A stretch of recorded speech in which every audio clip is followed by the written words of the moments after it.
बचपन में आपको स्कूल में सिखाया जाता था कि खाना खाने से पहले और टॉयलेट के बाद हाथ धोना चाहिए। उस वक्त हम इसे सिर्फ एक किताबी बात समझकर नजरअंदाज कर दिया करते थे। बड़े होने पर यही बात उन लोगों पर भी लागू होती है जो अपने हाथों से अलग अलग किस्म के सैकड़ों काम करते हैं, लेकिन हाथ धोने से बचने की हर संभव कोशिश करते हैं। मसलन टॉयलेट के बाद मोबाइल का इस्तेमाल, कंप्यूटर पर काम, कार ड्राइव करना, बाइक चलाना, दरवाजा खोलना, लिखना या फिर वो अनगिनत काम जिनमें हम अपने हाथों का इस्तेमाल करते हैं। लेकिन इन कामों को करने के बाद हम कई बार हाथ धोते ही नहीं हैं और कई चीजों को वैसे ही हाथ लगा देते हैं, जिससे इन सब जगहों पर मौजूद वायरस और बैक्टीरिया हमारे और हमारे परिवार के लोगों तक पहुंच जाते हैं।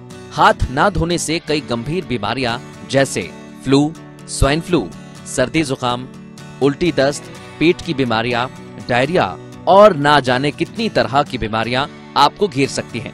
खासतौर पर बच्चे इसकी जद में जल्दी आ सकते हैं। हैंड हाइजीन का मतलब होता है कि हाथ धोएं अच्छे से।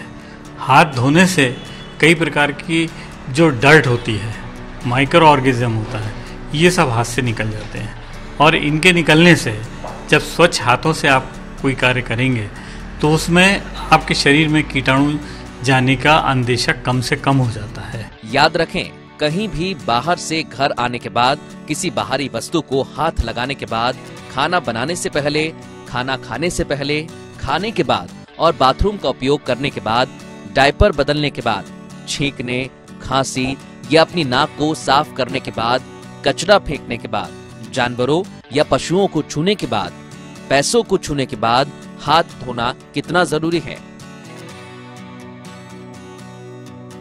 लोग कई दफा हाथ धोने के नाम पर सिर्फ औपचारिकता पूरी करते हैं और सोचते हैं कि हाथ धुल गए,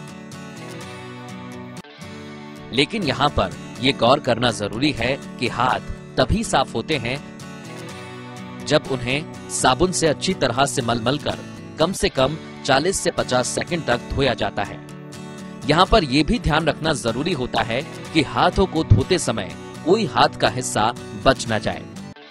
अपने हाथों को दोनों तरफ से रगड़ें और अपनी उंगलियों के बीच और कलाई को भी अच्छी तरह से रगड़ें।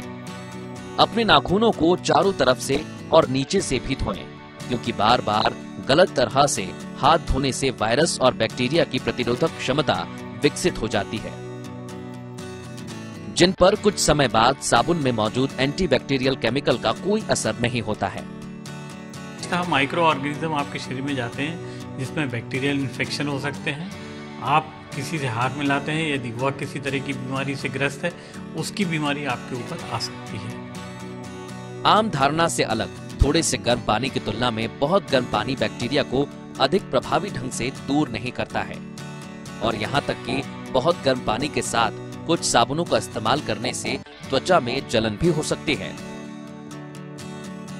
यहाँ पर यह भी याद रखना होगा कि अपने हाथों को एक साफ तौलिए से सुखाएं। घर में इस्तेमाल होने वाले कपड़े के तौलिए को भी नियमित रूप से धोएं।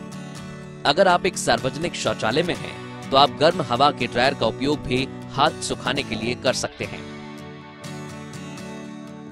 हाथ धोने और सुखाने के लिए अच्छे तरीके का इस्तेमाल करना बेहद जरूरी है।